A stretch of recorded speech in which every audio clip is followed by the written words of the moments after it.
মানুষটা টানা ৩ সপ্তাহ ধরে একটি অন্ধকার ৪ দেয়াল ঘেরা ঘরেই সময় কাটাচ্ছিল। তার না ছিল কোনো বন্ধু, না কোনো সঙ্গী। সে ছিল সম্পূর্ণ একা। যখনই ক্লান্তি বা একঘেয়েমি তাকে ঘিরে ধরত, তখন সে সেই ঘরেই শরীরচর্চা করে সময় কাটাত। প্রয়োজন হলে বাইরে বের হতো, চারপাশে একা একা ঘুরে বেড়াতো, নিজের পছন্দের বার্গার খেত, তারপর আবার ফিরে এসে সেই অন্ধকার ঘরের জানালার পাশে দাঁড়িয়ে থাকত। আসলে সে নজর রাখছিল সামনের একটি হোটেলের উপর। সেখানে একটি রুমে তার ছোট একটা কাজ বাকি ছিল, একজন বিলিয়নিয়ারকে হত্যা করা। নিজের মিশন শেষ করতে সে তার অস্ত্র প্রস্তুত করে রেখেছিল, কারণ সে জানত সময় এসে গেছে।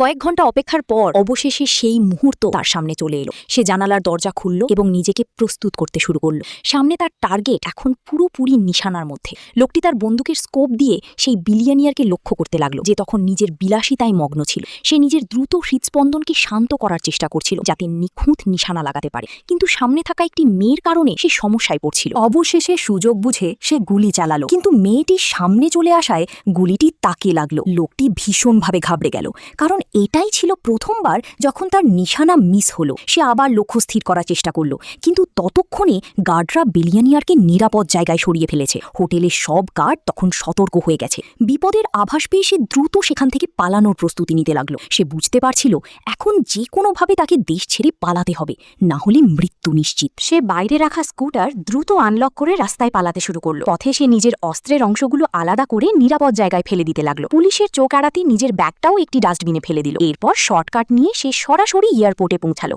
যেখানে সে তার শেষ বন্দুকটিও একটি ডাস্টবিনে ফেলে দিল। তারপর নিজের পরিচয় গোপন করে একটি নকল পাসপোর্ট দিয়ে ফ্লাইটের টিকিট কনফার্ম করলো। কিন্তু প্লেনে বসতেই তার চোখে পড়ল এক অজানা মানুষ, যে অনেকক্ষণ ধরেই তাকে অনুসরণ করছিল। তার সন্দেহ হলো, তাই তাকে ফাঁকি দিতে সে সেই ফ্লাইট ছেড়ে দিয়ে রাতে একটি হোটেলে থাকার সিদ্ধান্ত নিল। সেখানে সে নিজের নিরাপত্তার জন্য নানা কৌশল ব্যবহার করলো। পরের দিন সেই অচেনা লোকটির হাত থেকে বাঁচিয়ে সে অবশেষে ফ্লাইটে উঠে নিজের দেশে পৌঁছে গেল। দ্রুত এয়ারপোর্ট থেকে বের হয়ে গাড়ি নিয়ে নিজের বাড়ির দিকে রওনা দিল, স্ত্রীর কাছে। কিন্তু সেই জানত না, বিপদ এখনও তার মাথার উপর ঘুরছে। বাড়ির সামনে পৌঁছে সে গেটের কাছে কিছু জুতো আর সিগারেটের চিহ্ন দেখতে পেল। তখনই সে বুঝে গেল তার বাড়িতে হামলা হয়েছে। সে গাড়ি থেকে বন্দুক বের করলো এবং দেয়ালের আড়াল দিয়ে অন্য পাশ থেকে বাড়ির দিকে এগোতে লাগলো, যাতে সে তার স্ত্রীকে বাঁচাতে পারে। পরের পার্ট দেখতে নিচে কমেন্ট করো।